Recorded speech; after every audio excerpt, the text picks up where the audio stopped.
పరిశుద్ధ గ్రంథము నుండి పాత నిబంధన గ్రంథము సంఖ్యాకాండము 28వ అధ్యాయము.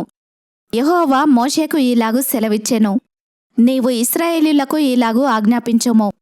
నాకు సువాసన కలుగుటకై మీరు హోమరూపములుగా నాకు అర్పించు ఆహారమును నియామక కాలమున నా యొద్దకు తెచ్చుటకు జాగ్రత్త పడవలెను.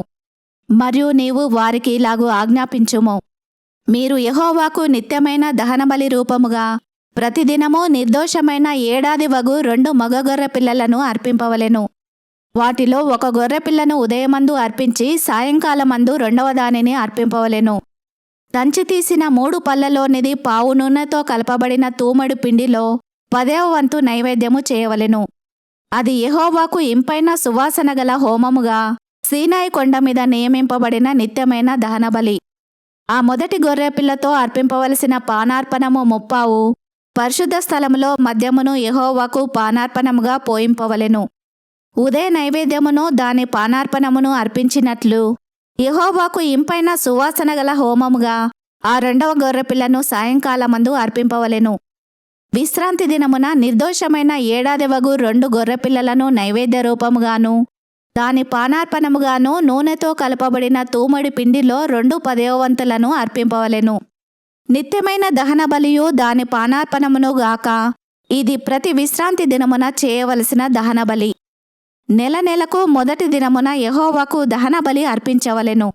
2 కోడెదూడలను 1 పొటేలును నిర్దోషమైన ఏడాది వగు 7 గొర్రెపిల్లలను వాటిలో ప్రతి కోడెదూడతోనూ నూనెతో కలపబడి తూమెడు పిండిలో 3 10వ వంతులను నైవేద్యముగాను ఒక్కొక్క పొటేలుతోనూ నూనెతో కలపబడి తూమెడు పిండిలో 2 10వ వంతులను నైవేద్యముగాను ఒక్కొక్క గొర్రెపిల్లతో నూనెతో కలపబడి తూమెడు పిండిలో 1 10వ వంతును నైవేద్యముగాను చేయవలెను.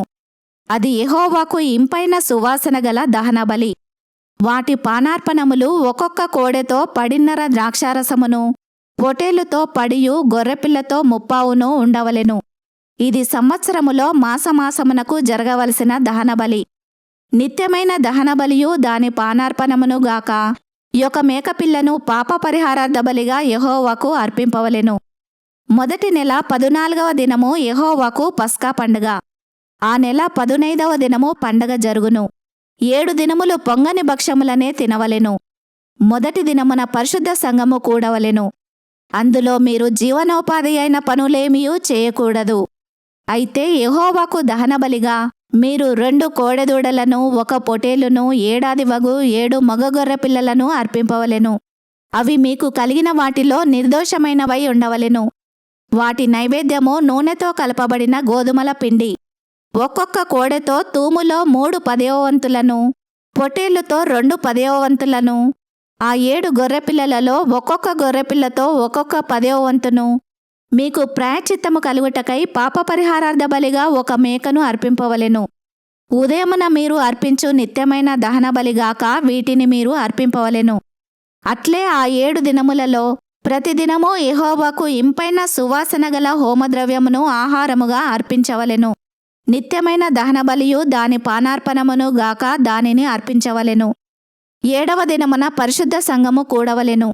ఆ దినమున మీరు జీవనోపాధి అయిన పనులేమియూ చేయకూడదు.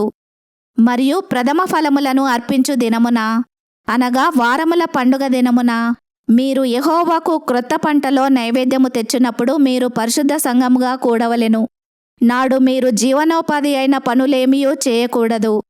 యెహోవాకు ఇంపైన సువాసన గల దహనబలిగా మీరు 2 కోడెదూడలను 1 పొటేలును ఏడాదివైన 7 మగ గొర్రె పిల్లలను వాటికి నైవేద్యముగా ప్రతి కోడెదూడతోనూ నూనె కలపబడి తూమెడు పిండిలో 3 10వ వంతులను ప్రతి పొటేలుతో 2 10వ వంతులను ఆ 7 గొర్రెపిల్లలలో ఒక్కొక్క పిల్లతో ఒక్కొక్క 10వ వంతును మీ నిమిత్తము ప్రాయశ్చిత్తము చేయబడుటకై 1 మేకపిల్లను అర్పింపవలెను. నిత్యమైన దహనబలియు దాని నైవేద్యమును గాక వాటిని వాటి పానార్పణములను అర్పింపవలెను. అవి నిర్దోషములుగా నుండవలెను.